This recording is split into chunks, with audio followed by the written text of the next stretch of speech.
Now, is this a mentally exhausting proposition, being a leader? Is it mentally tough? Do leaders have to be mentally resilient? Can anyone tell me why a leader has to be mentally tough? Do we all have problems in life? So we got to deal with our own problems, our own traumas, our own stresses in life.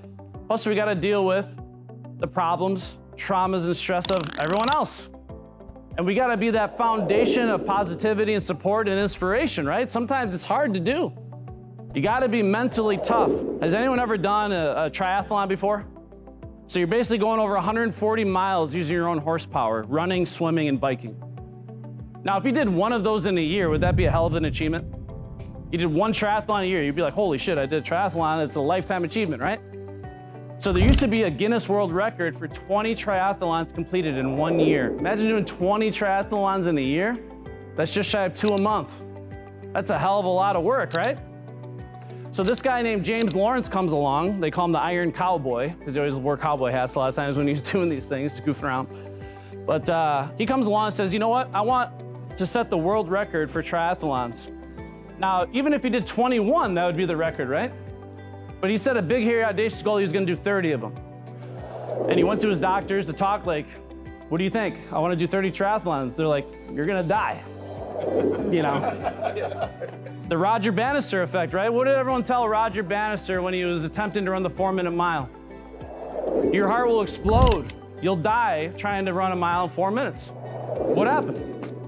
In the rain, he ran a 4-minute mile. Then what happened a year after that? A lot of people did it, right? Now it's very common. So this guy gets motivated, right? And he's like, I'm done talking to doctors, is basically what he said. He's like, oh, the doctors aren't gonna be on board with this, so I'm done talking to them. So he goes out and he runs 30 triathlons in a year, destroying the world record. That is destroying the world record. Because think of it, he could have just given up after 21, 22. He's like, you know, that's good enough. And one thing he talked about, which I'm a huge fan of, is we all have this stupid bully in our head constantly saying, take a break, slow down, you can walk for a little bit, you know, take it easy, or telling us to stop entirely. Why don't you just stop? That's enough. But that wasn't good enough for him. He did 30 triathlons in a year, right? He could have stopped and rode off into the sunset, but he's like, you know what, I have an idea. He literally woke up one day and he had the numbers 50, 50, 50 pop into his head. He's like, you know what I'm gonna do? I'm gonna do 50 triathlons in 50 straight days in all 50 states. What the hell? He went to his doctors, said, what do you think? You're gonna die. You're definitely gonna die this time. Like, there's no way in hell. Hold on, closers. Are you ready to stop losing deals to the same tired old objections? At Gross University, we've created this free closers guide just for you, which is a proven step-by-step framework to overcome any objection in the home improvement industry. This is the exact system used by top producers in the game, closing at over 70% plus, including record-breaking selling streaks such as 40 sales in a row. Inside, you'll learn how to get to the true emotional root origin of every objection, crush resistance with confidence, and close like an absolute professional. The best part is, this framework will teach you how to become a tenacious one-call closer without building any pressure whatsoever. Don't leave money on the table. Download your free closer's guide now and start turning objections into opportunities. As always at Gross University, yes, you are a closer, and back to the video. And this is what that Amazon documentary shows, his journey running 50 swimming, biking, 50 triathlons, 50 straight days. The only time he slept was in transport in the back of a car from one race to the next, 50 days straight. And his toes are like melting off his feet. He had so many aches and pains. He crashed his bike a few times, got hit by a car. He had, dozens and dozens of reasons to give up. And he persevered and he did it. After that documentary was launched, he said, you know, that's not enough. I can do 100 of these things, 100 consecutive days.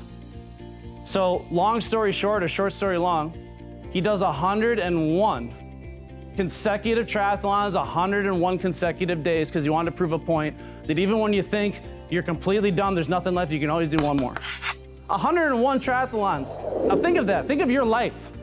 Think of the daily challenges we have and compare it to what this guy's doing. Why is that a profound and important thing to talk about pertaining to mental toughness? What do you think his biggest challenge was the entire time? Here. It's crazy what you can do with the right mindset. I think of like the Tony Robbins concerts. Has anyone been to a Tony Robbins concert? Has anyone heard of the walking over hot coals?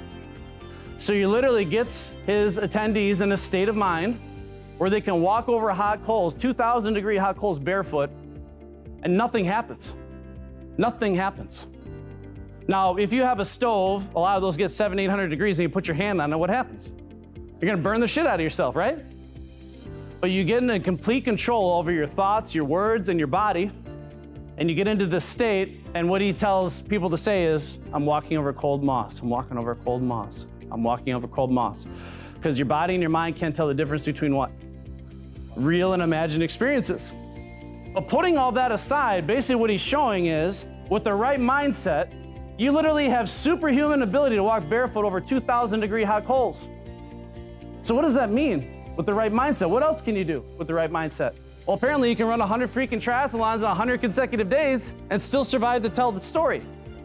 So when I do my closers camps, my sales training events, I do a push-up competition because we give points for participation. And the basic way I say, if anyone can do more push-ups than me, they're gonna get points towards the closers camp champion, okay? And I don't tell people how many push-ups I can do, but I get these testosterone injected, pretty big dudes that come out and they're going to town, right? They're pushing to the limits, and then they hit a wall, right? They hit their wall, but they keep pushing and they're shaking and they're sweating and they're trembling, and they get to the point of complete and utter collapse, like nothing left. Leave it all in the field. I'm like, that's interesting. You were willing to push yourself that hard for a silly push-up competition. What if you had even 5% of that effort into every day? What if you had that level of intensity in every lead? What would be the probability of your success? So it was really eye-opening for them. Like, think about what you're doing day in and day out and ask yourself, am I truly giving it my all? Am I leaving it all on the field each and every time?